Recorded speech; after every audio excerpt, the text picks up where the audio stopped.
Bom, boa noite. Para quem não me conhece, meu nome é Ricardo. Eu sou de Barueri e hoje eu fui incumbido de estar aqui com vocês nesse culto de encerramento online, compartilhando uma palavra com vocês, e para mim é sempre uma alegria, uma satisfação enorme poder compartilhar a palavra de Deus, poder falar do Evangelho do nosso Senhor. E quando me chamaram para estar aqui, pensando sobre o que eu iria falar, né? E orando, tentando pensar em algo no que dizer aqui hoje, eu lembrei de uma passagem que está lá em Romanos 5, e se você tiver com a sua Bíblia aí, eu queria que você abrisse lá, Romanos capítulo 5.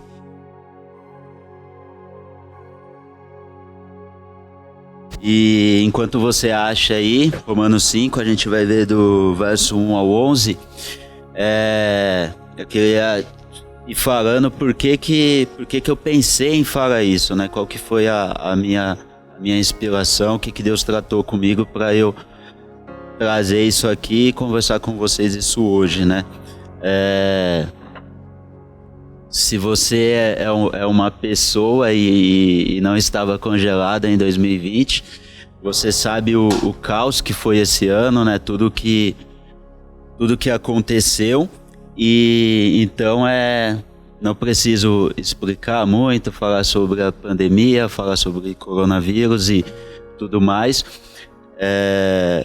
Mas esse texto aqui de Romanos, ele fala sobre muitas coisas, e uma das coisas que ele fala é sobre a nossa justificação em Deus, né? O processo pelo qual Deus nos justificou, e fala também sobre o sofrimento da vida cristã, né? Então, se você é um discípulo de Jesus, você, assim como o nosso mestre, você tem um chamado para o sofrimento, um chamado para passar por tribulações, e essas tribulações e esses momentos de sofrimento, eles vão gerar em você muita coisa boa, muita coisa que serão valores eternos produzidos em você.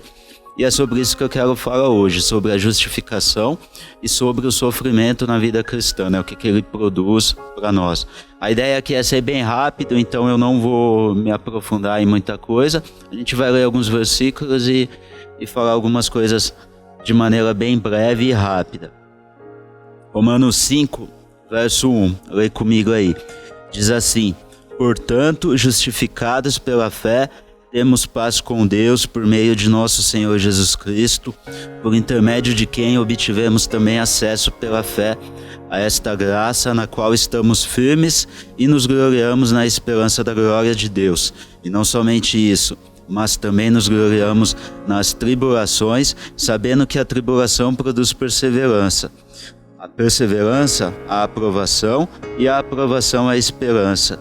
E a esperança não causa decepção, visto que o amor de Deus foi derramado em nosso coração pelo Espírito Santo que nos foi dado.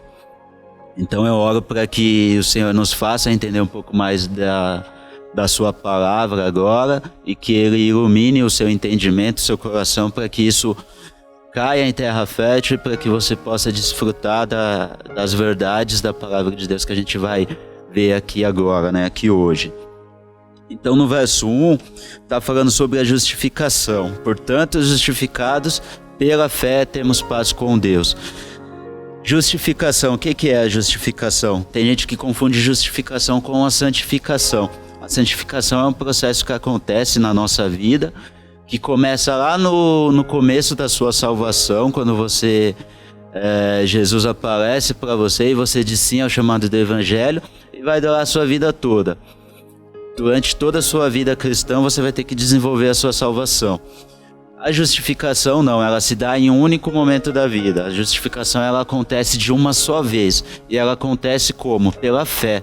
Ela não acontece por nenhuma obra sua, diferente da santificação. Você tem que se esforçar para ser santo, você tem que se disciplinar para deixar de fazer as coisas que você fazia antes. A justificação não, ela é um ato que acontece de uma só vez e acontece pela fé. Pela fé em quem? Pela fé no Senhor Jesus Cristo, né? Justificados pela fé, temos paz com Deus por meio do nosso Senhor Jesus Cristo. Então a justificação é como se ela fosse um ato legal pela qual Deus nos torna justos. Antes você era alguém injusto, antes você era alguém pecador, você só merecia a ira, você merecia ir direto para o inferno, mas Deus, por meio do sangue do Filho dele, te tornou justo.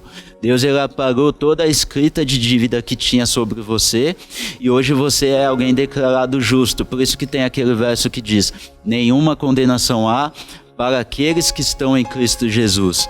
Por quê? Porque você está em Cristo Jesus e o sangue dele é mais do que suficiente para te justificar e para pagar toda a escrita de dívida que tem sobre você. Portanto, o diabo não pode te acusar, não pode te condenar, porque você é justo em Deus. Isso é uma posição legal que você tem e nada pode tirar isso da sua vida, nada pode tirar isso de você. Deus olha para você hoje, ele vê alguém justo. Ele olha para você hoje e ele vê um filho justo.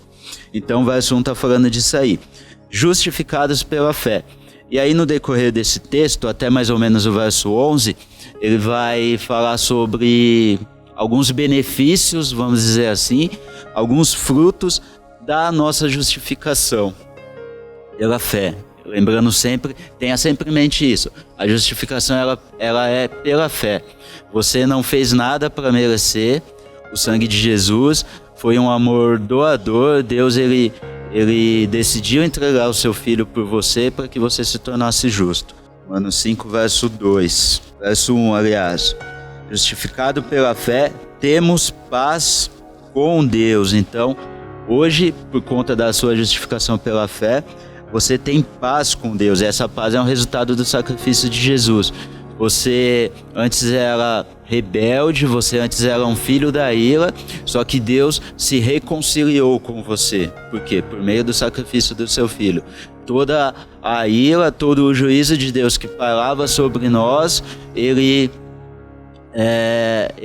a justiça de Deus foi satisfeita na cruz por meio do sangue de Jesus. Então, por meio disso, hoje temos paz com Deus. Então, justificados pela fé, por meio do nosso Senhor Jesus, temos paz com Deus. Esse é um dos frutos, um dos benefícios da nossa justificação, que é ter paz com Deus. Aí o texto segue: por intermédio de quem obtivemos também acesso pela fé a esta graça, na qual estamos firmes e nos gloriamos na esperança da glória de Deus. Então por intermédio de quem obtivemos também acesso. Grave essa palavra aí, acesso, que essa palavra é muito importante nesse texto e principalmente nesse verso, né? Acesso aí, a palavra no original tem a ver com acesso, você ter acesso à presença de um rei ou à presença de algum soberano. Não era qualquer um que tinha acesso a um rei, não era qualquer um que poderia entrar no palácio, que poderia entrar no lugar onde o rei se assentava. Tinha todo o protocolo, tinha todo um ritual a ser feito para que esse alguém pudesse encontrar acesso para estar perante o rei. Então acontecia um monte de coisa, ele passava por um monte de pessoas e o rei poderia negar esse acesso, ele poderia ou não entrar na presença do rei. Então acesso aí traz essa conotação, você ter acesso a entrar na presença de alguém que é importante, de alguém que é superior, de alguém que é soberano. E quem mais importante, quem mais soberano do que o nosso Senhor, do que o nosso Deus, né, o Rei dos Reis. A gente cantou, né, logo no começo: Jesus, em tua presença reunimos-nos aqui e contemplamos tua face, tralalá, e nos deu completo acesso, né? Pois um dia a sua morte trouxe vida a todos nós e nos deu completo acesso ao coração do Pai.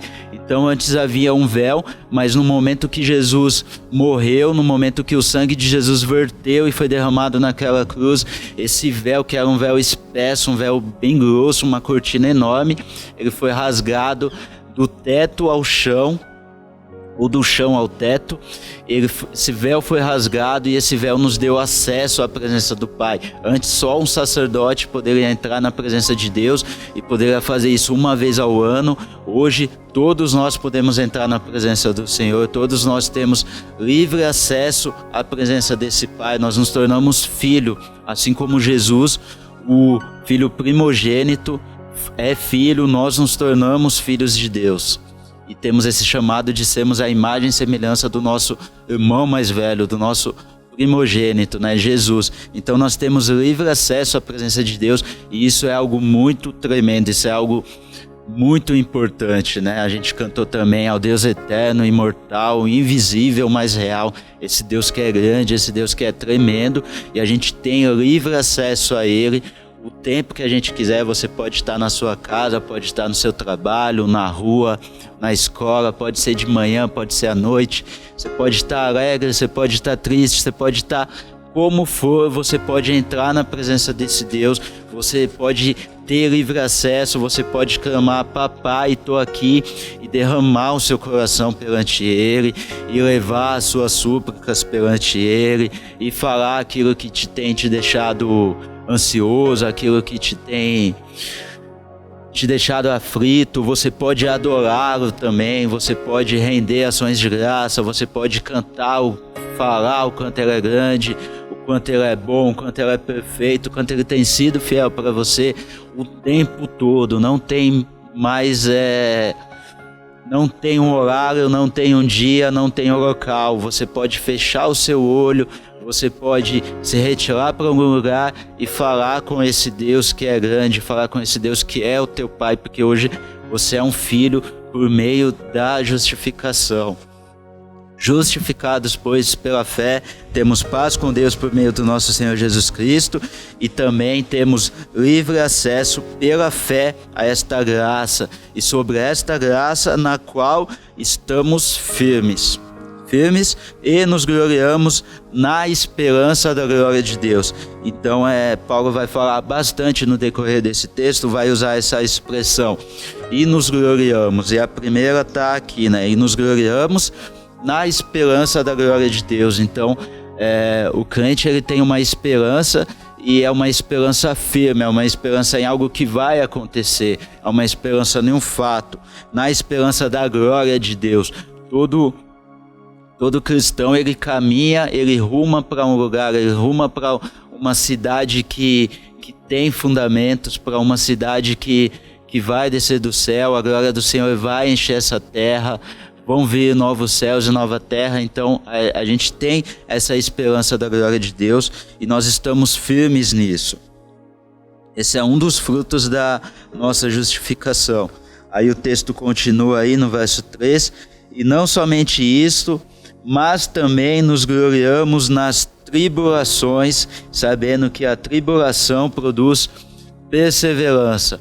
E aí, né, Paulo está falando de uma coisa boa, né, e nos gloriamos na esperança da glória de Deus. E aí parece que o texto começa a ficar meio ruim, né, porque, e não somente isso, mas também nos gloriamos nas tribulações, né. Gloriar-se aqui tem muito a ver com se alegrar, se regozijar com algo. Então equivale a dizer que nós nos alegramos nas tribulações, né? Isso que quer dizer nos gloriamos nas tribulações. E então tem esse sentido aí de se alegrar, de se exultar. Somos alegres quando passamos por uma tribulação, somos alegres quando passamos por um período de adversidade, né? Então esse ano foi um ano de muita tribulação, um ano de muita adversidade.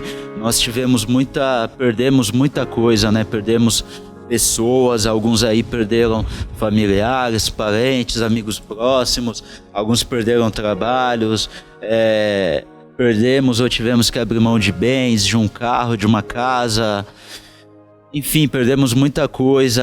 Um ano de muita morte, um ano de muita doença, um ano de muita tribulação. Você passou com certeza por tribulação esse ano, mais do que você passou nos anos anteriores. Então e aí a gente pergunta, né, quem que se gloria numa tribulação? Quem que se alegra numa tribulação, né? O que Paulo está falando aí? Como que eu vou me alegrar em passar por isso? Como que eu vou perder o meu trabalho? Como que eu vou perder alguém que eu amo e vou me gloriar nisso? Como que eu vou passar por uma situação de doença e me alegrar nisso, e me gloriar nessa tribulação? Quem que se gloria? Quem que se alegra nisso? O crente. O cristão, ele se alegra na tribulação, o cristão, ele se gloria na tribulação. Porque, como eu falei no começo, nosso Senhor sofreu enquanto caminhou nessa terra, e se você é um discípulo de Jesus, você também tem um chamado para o sofrimento, porque isso vai te forjar, isso vai produzir valores eternos dentro de você. E por que o crente, por que o cristão se gloria na tribulação? Porque a tribulação, ela produz em nós perseverança, né? Tá aí ainda no verso 3. Nos gloriamos na tribulação. Por que a gente se gloria na tribulação? Sabendo que a tribulação produz perseverança, né? Perseverança é uma palavra que está sendo bem usada nos nossos dias. Aliás, uma palavra que tem um significado igual a perseverança tem sido bem usada nos nossos dias, que é a palavra resiliência, né? Então, você já deve ter visto aí um quadrinho, né, escrito resiliência, um paninho de prato, né, escrito resiliência, algum jovem que tatuou resiliência, né? Então essa palavra resiliência, ela é parecida e tem o mesmo significado da palavra perseverança, que é basicamente, a grosso modo, a capacidade que você tem de suportar um peso, suportar uma dificuldade e continuar caminhando com aquilo, né? E perseverar naquilo. Jesus, enquanto carregava aquela cruz, enquanto ele sofria, enquanto ele apanhava, ele perseverou até que aquilo o qual ele tinha sido chamado fosse cumprido, que foi a morte dele na cruz. Então ele perseverou durante aquele sofrimento. E a perseverança é isso, a perseverança que é gerada durante a tribulação é isso. É a capacidade que você vai ter de passar pela dor, de passar pelo sofrimento, de passar por uma perda. Então você tá com uma enfermidade que parece que não quer passar, que tá durando muito tempo e talvez nem vai passar, mas você tá lá com aquilo e você fala para Deus, Deus, eu não aguento mais, e aí Deus vai e fala, não, mais um pouquinho, ou alguma situação que você tá, alguma dificuldade na sua casa, sei lá, e aí você tá com aquela dificuldade, aquele fardo pesado, e você fala, Deus, eu não aguento mais, eu vou desistir, e aí Deus fala, não, você aguenta, ainda não chegou, vamos mais um pouquinho, e aí a voz do Senhor que vai te falando, que vai te dando força, por meio da voz dele, por meio do seu espírito, por meio dos irmãos, vai fazendo você caminhar mais um pouquinho com aquele fardo até você chegar no ponto, até aquela situação se resolver, até aquela doença ser sarada, até aquela situação de luto passar. E aí você chegou naquele ponto. Ou seja, aquela tribulação produziu uma perseverança, ela produziu uma força em você para você passar por aquilo.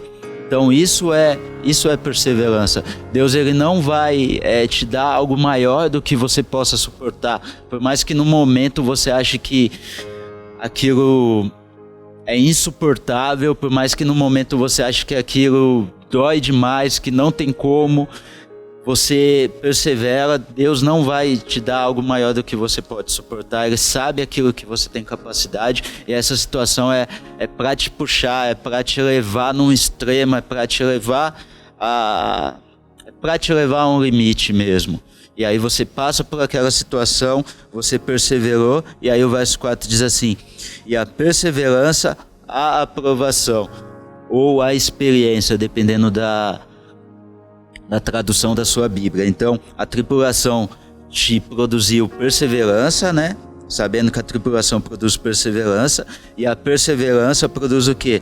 A aprovação, ou a experiência. Então, depois que você passou por tudo aquilo, e se você é alguém mais velho que já passou por muita tribulação na vida, ou se você é alguém mais novo que está começando a passar pelas primeiras tribulações aí na sua vida, você vai ver que depois que você passa, depois de um tempo que aquilo é normal para você, aquilo é só uma lembrança, você olha para trás e aquilo parece algo bobo, né? Aquilo parece algo simples, né? Você olha e fala, puxa, como que eu tive força para passar por aquilo, né? Parece que foi tão simples, né? Mas aonde eu tirei força? Deus te deu força.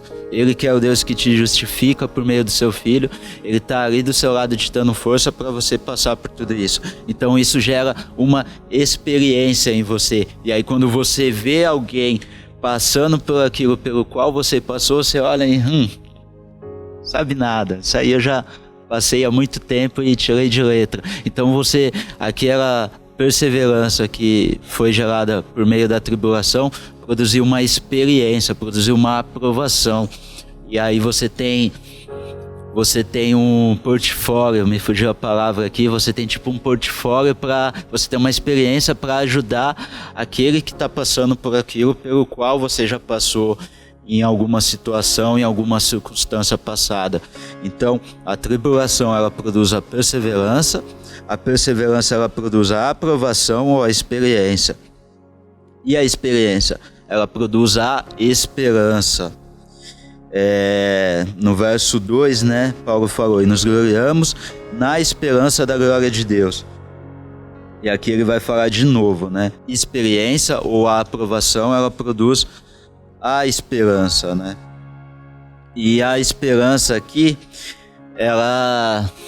Talvez você, assim como eu tinha uma ideia errada de esperança, que é aquela esperança que ela é condicional. Pode ser que talvez aconteça, mas talvez não. Então, daqui uns dias vai ser o Natal e aí pensa aí que eu sou um adolescente e pedi um celular novo pro meu pai. Então, pedir um celular novo pro meu pai, aí você me pergunta, seu pai vai te dar um celular novo? E aí eu falo, não sei, eu pedi pra ele, né? Eu acho que ele não vai dar não, mas eu ainda tenho um pouquinho de esperança de que isso aconteça. Não, isso não é esperança.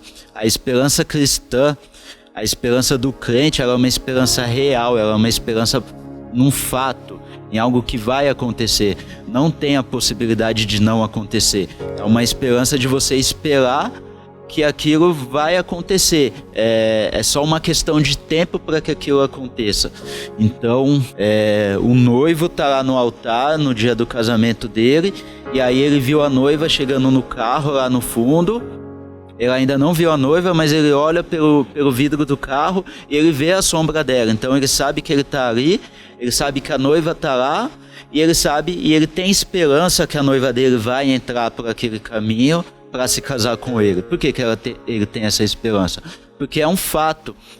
É o dia do casamento dele, tá todo mundo ali, a noiva tá dentro do carro, ele já viu a noiva e ele tem esperança de que a noiva vai entrar, porque ele já tá vendo, é só uma questão de tempo. Uma hora a banda vai começar a tocar a marcha nupcial e a noiva vai entrar. Isso é a esperança cristã.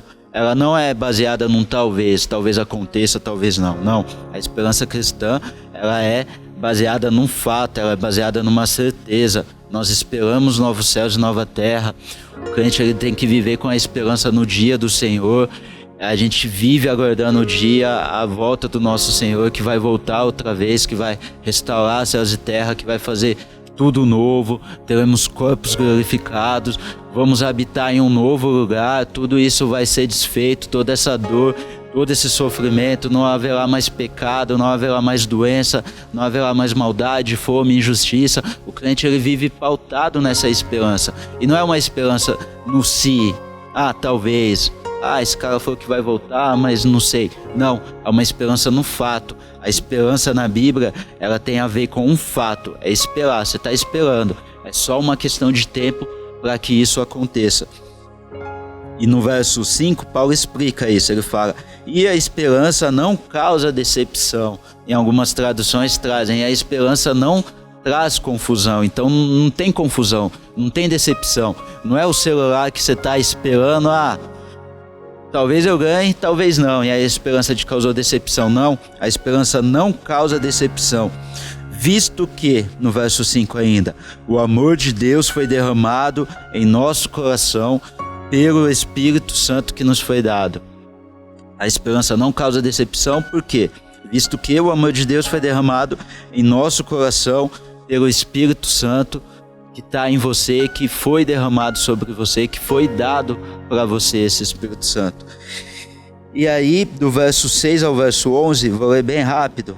Ora, quando ainda éramos fracos, Cristo morreu pelos ímpios no tempo adequado, porque dificilmente haverá quem morra por um justo, pois talvez alguém até ouse morrer por quem faz o bem. Mas Deus prova o seu amor para conosco ao ter Cristo morrido por nós quando ainda éramos pecadores. Assim agora, justificado pelo seu sangue, muito mais ainda seremos por ele salvos da ira. Aí ele retoma o assunto da justificação que ele está falando no verso 1. Porque se nós, quando éramos inimigos, fomos reconciliados com Deus pela morte de seu Filho, muito mais estando já reconciliados, seremos salvos pela sua vida. E não somente isso, mas também nos gloriamos em Deus, por meio de nosso Senhor Jesus Cristo, pelo qual recebemos a reconciliação. Então ele vai falar sobre bastante coisa do verso 6 ao verso 11, mas para ser breve aqui, se eu fosse resumir, é Paulo falando e tentando provar o quanto Deus nos ama, o quanto essa tribulação, essa perseverança, essa experiência e aprovação e essa esperança vai produzir em nós coisas boas, vai produzir em nós valores eternos, vai produzir em nós um caráter aprovado, ao passo de cada um desse processo, porque é um ciclo, você passa por uma tribulação que gera perseverança, gera aprovação e te dá esperança, e aí aquilo encerra e começa uma outra tribulação. Ao passo de toda vez que você passar por esse processo, você vai se tornar um pouco mais semelhante a Jesus, você vai se tornar um cristão maior, um cristão melhor, você vai desfrutar mais do reino de Deus onde quer que você esteja. Então, do final do verso 6 até o verso 11, se eu pudesse resumir, eu diria que dentre vários assuntos, Paulo está falando isso, mostrando o quanto Deus nos ama e o quanto é necessário que a gente passe por essa tribulação, mantendo a nossa esperança firme em Deus, mantendo a nossa esperança firme naquilo que nos aguarda, mantendo a esperança firme em Deus, mantendo a esperança firme em Jesus que nos justificou, né? Deus nos justificou por meio de Jesus. E aí no verso 11, ele conclui esse pensamento, ele conclui esse trecho aqui de Romanos, falando algo muito, muito poderoso, algo que me encoraja e que me dá muita esperança nesses dias, que é: nos gloriamos em Deus por meio do nosso Senhor Jesus Cristo. Lembra lá da justificação? Que é Deus nos justifica por meio do nosso Senhor Jesus Cristo. Então nos gloriamos, nos alegramos, exultamos em Deus por meio do nosso Salvador, Senhor Jesus Cristo, pelo qual recebemos agora, pelo qual recebemos hoje a reconciliação. Então hoje você é reconciliado com Deus e viva isso. Eu poderia ficar aqui horas falando, você poderia ler dezenas de livros, muitas pessoas poderiam falar isso por você, mas você precisa começar a viver essa reconciliação e desfrutar dessa reconciliação, desfrutar desses benefícios que a justificação te trouxe, que o sangue de Jesus te trouxe naquela cruz. Então, pela qual recebemos agora a reconciliação com Deus. E é por meio dessa reconciliação, por meio desse livre acesso que temos à presença de Deus, que podemos passar pela tribulação, que podemos perseverar em meio à tribulação, que não abandonamos a fé cristã, que não abandonamos o Senhor, que não abandonamos a igreja, mesmo quando parece que está difícil, mesmo quando dá vontade de desistir, mesmo quando dá vontade de não ir para um culto, mesmo quando dá vontade de não ir para a reunião. É por meio da justificação que nos deu livre acesso a Deus, esse Deus que fala conosco, esse Deus que está pronto a nos ouvir a hora que quisermos, da maneira que quisermos. É por meio disso que podemos passar por essa tribulação e perseverar em Deus, e continuar perseverando com os nossos irmãos, continuar perseverando com a igreja do Senhor e passar por tudo que temos passado, por tudo que ainda iremos passar, crente nisso, nessa esperança, O Senhor é a nossa esperança, nele está a nossa esperança, nele está o nosso galardão. Nós não esperamos por algo que não vai acontecer, nós esperamos por um fato. Há mais de 2000 anos veio um homem, ele se encarnou, ele andou no meio dos homens, ele viveu nessa terra, ele morreu numa cruz, por meio dessa cruz nós fomos justificados e nós aguardamos, a nossa esperança está firme nele. A nossa esperança está firme de que ele vai voltar e novos céus e novas terras vão se fazer aqui, tudo vai ser restaurado, o Senhor vai fazer tudo novo. É nele que depositamos a nossa esperança e é isso que eu queria falar com você hoje, é essa mensagem que eu queria deixar para você. A tribulação vai te produzir perseverança, a perseverança vai te produzir aprovação, experiência, e essa experiência te traz esperança. E essa é uma esperança real, é uma esperança num fato, é uma esperança em algo que vai acontecer. É só uma questão de tempo para que tudo isso aconteça. Então o que eu quero te deixar para você hoje é essa mensagem para que você desfrute dos benefícios da justificação que o sangue de Jesus nos trouxe e continue vivendo a sua vida com essa esperança firme em Deus. Amém? Eu queria que você abaixasse a cabeça aí onde você está e pensasse nisso um pouco, e eu quero orar por você. Senhor Jesus, eu te agradeço, Senhor. Eu te agradeço por este ano, Senhor. Eu te louvo por tudo pelo qual passamos, Senhor. Eu te louvo por tudo que ainda vamos passar nesses poucos dias que restam para acabar esse ano, Senhor.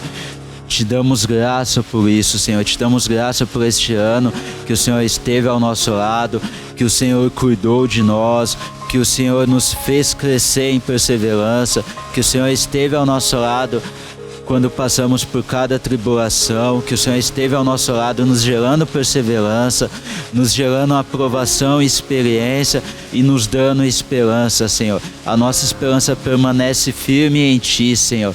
A nossa esperança não é em algo que talvez vai acontecer ou talvez não.